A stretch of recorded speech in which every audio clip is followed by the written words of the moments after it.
بسم اللہ الرحمن الرحیم۔ پیارے بچوں، السلام علیکم ورحمۃ اللہ وبرکاتہ۔ ہمارا جو سبق ہے، ہمارا موضوع جو ہے وہ ہے سچا انصاف۔ پیارے بچوں، ہم نے کل پڑھا سچا انصاف۔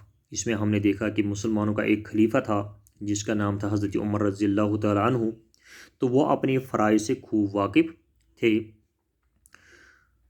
تو وہ اپنی رعایا کے لیے زیادہ تر ان کی خبر گیری کے لیے رات کو گشت لگایا کرتے تھے۔ ایک رات حضرت عمر رضی اللہ تعالیٰ رات کو گشت لگا رہے تھے کہ اچانک اس کی نظر ایک جھونپڑی پر پڑی جس کے اندر ایک عورت چولہا جلائے بیٹھی تھی۔ تو وہاں سے بچوں کے رونے کی آواز آ رہی تھی اور عورت ان بچوں کو بہلا رہی تھی، مگر وہ بچے خاموش نہیں ہو رہے تھے۔ تو جب حضرت عمر رضی اللہ تعالیٰ عنہ نے ان بچوں کو روتا بلکتا دیکھا تو وہ بہت دل بھر آئے، یعنی وہ بہت دکھی ہوئے، رنجیدہ ہوئی۔ آخر کافی دیر تک حضرت عمر رضی اللہ تعالیٰ عنہ دیکھتے رہے، مگر اس کی سمجھ میں یہ بات نہ آئی کہ آخر ماجرا کیا ہے۔ آخر وہ اس عورت کے پاس گئے اور عورت سے پوچھا کہ کیا بات ہے کہ یہ بچے کیوں رو رہے ہیں؟ تو عورت نے جواب دیا کہ یہ بھوکے ہیں اس لیے رو رہے ہیں۔ حضرت عمر رضی اللہ تعالیٰ نے کہا کہ میں اتنی دیر سے آپ کو دیکھ رہا ہوں کہ کیا یہ کھانا تیار نہیں ہو رہا ہے؟ تو انہوں نے کہا، یعنی عورت نے جواب دیا کہ حضرت یہ چولہا جو میں نے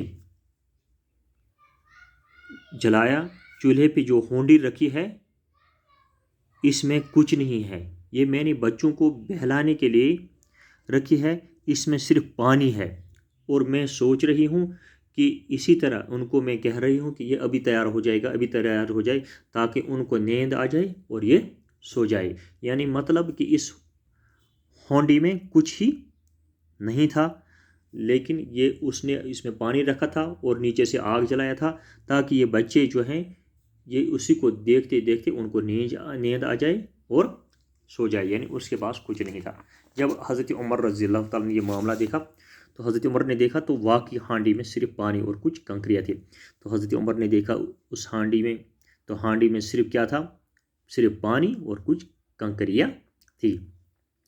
اس عورت کے پاس کھانے کو کچھ نہ تھا، یعنی اس عورت کے پاس کھانے کو نہ چاول تھا، نہ روٹی تھی، نہ آٹا تھا، یعنی اس عورت کے پاس کھانے کے لیے کچھ نہیں تھا۔ وہ اپنے بچوں کو کھلا دی۔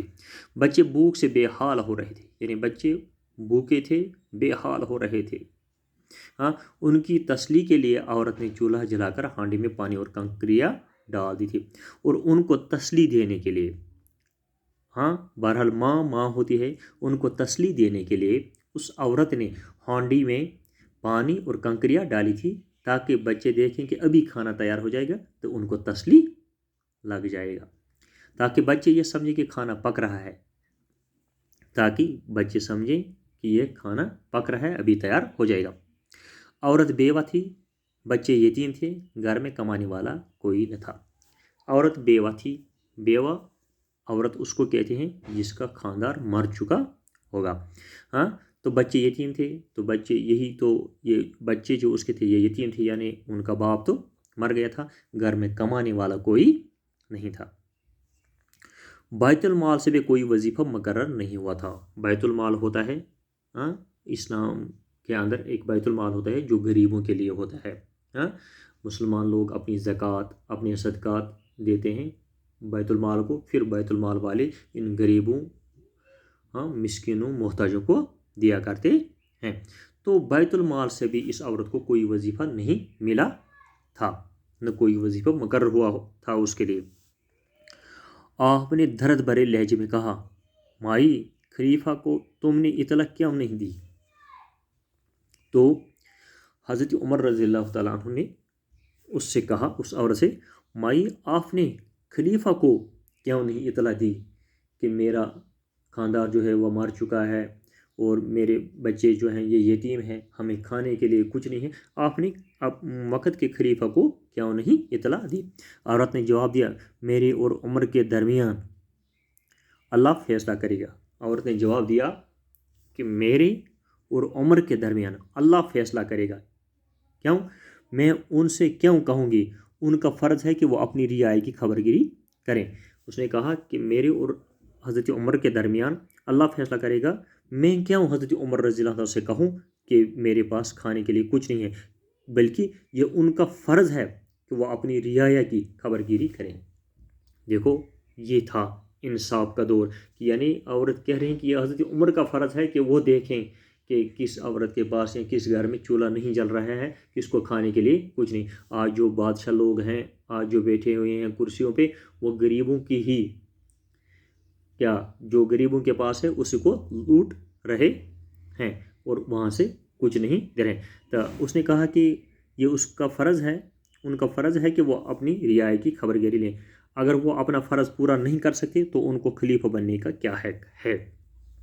تو اس عورت نے کہا حضرت عمر سے کہ اگر وہ اپنے فرض پورا نہیں کر سکتے، اپنا فرض پورا نہیں کر سکتے تو ان کو خلیفہ بننے کا کیا حق ہے؟ حضرت عمر رضی اللہ تعالیٰ پریشان ہو گئے۔ حضرت عمر رضی اللہ تعالیٰ یہ سن کر بہت پریشان ہوئے کہ عورت کے اس جواب سے بہت پریشان ہوئے۔ یہ سن کر وہ فوراً بیت المال پہنچے۔ یہ سن کر حضرت عمر رضی اللہ تعالیٰ عنہ فوراً بیت المال پہنچے، آٹا، گھی اور کھجوریں لے۔ وہاں سے اس نے آٹا، گھی اور کھجوریں لی بیت المال سے۔ پیٹ پر لاد کر چلنے لگے تو آپ کے غلام نے کہا، جب حضرت عمر نے ان ساروں کو یعنی آٹا لیا، گھی لی اور کھجوریں لی تو اپنے پیٹ پر، حضرت عمر نے اپنے پیٹ پر اٹھا کر لاد کر چلنے لگے تو حضرت عمر رضی اللہ عنہ کا ایک غلام تھا، تو اس نے حضرت عمر رضی اللہ عنہ سے کہا، امیر المومنین آپ کیوں تکلیف کر رہے ہیں، لائیے میں پہنچا دوں۔ تو اس نے کہا کہ حضرت عمر رضی اللہ تعالیٰ عنہ سے کہ آپ کیوں تکلیف کر رہے ہیں، میرے پاس دیجیے، میں وہاں پہنچا دوں گا، یعنی یہ آٹا، یہ گھی اور کھجوریں جو ہے یہ مجھے دے دو، میں وہاں پہنچا دوں گا۔ حضرت عمر نے کہا، نہیں، جب قیامت میں تم میرا بوجھ نہیں اٹھا سکتے تو آج میں تم سے اپنا بوجھ کیوں اٹھاؤں؟ تو اس کے بعد حضرت عمر رضی اللہ تعالیٰ عنہ نے کہا، بھائی جب آپ میرا بوجھ کل قیامت میں نہیں اٹھا سکو گے تو آج میں تم سے اپنا بوجھ کیوں اٹھواؤں؟ میں کیوں آپ کو اپنا بوجھ دوں اور آپ میرا بوجھ اٹھاؤ گے جب آپ کل قیامت کے دن میرا بوجھ نہیں اٹھا سکیں؟ یعنی قیامت کے دن ہر انسان کو اپنی اپنی پوچھ ہوگی، ہر ایک انسان کو جو کچھ اس نے کیا ہے، چاہے اس نے ذرہ برابر زندگی میں اچھا کام کیا ہو اس کا بھی بدلہ ملے گا، چاہے انسان نے ذرہ برابر کوئی غلطی کی ہے دنیا کے اندر تو اس کو اس کے برابر سزا ملے گا۔ تو اس نے کہا حضرت عمر نے، نہیں، میں خود ہی اٹھاؤں، کہ جب آپ قیامت کے دن میرا بوجھ نہ اٹھا سکو گے تو اب آج تم میرا بوجھ کیوں اٹھاؤ گے، اس لیے میں خود ہی۔ تو حضرت عمر نے پھر خود ہی اس کو اٹھایا اور عورت کے پاس چلے گئے۔ تو انشاءاللہ کل صبح پڑھیں گے ہم پھر حضرت عمر نے کیا کیا کہ یعنی کیسے وہ بوجھ اٹھایا، کیسے گھی، چاول یا آٹا، کھجوریں کیسے لی اور اس عورت کو کیا دیا، پھر کیا وہاں کیا، یہ انشاءاللہ ہم کل سبق میں پڑھیں گے، لیکن یہ سبق آپ ساتھ ساتھ یاد بھی کرنا۔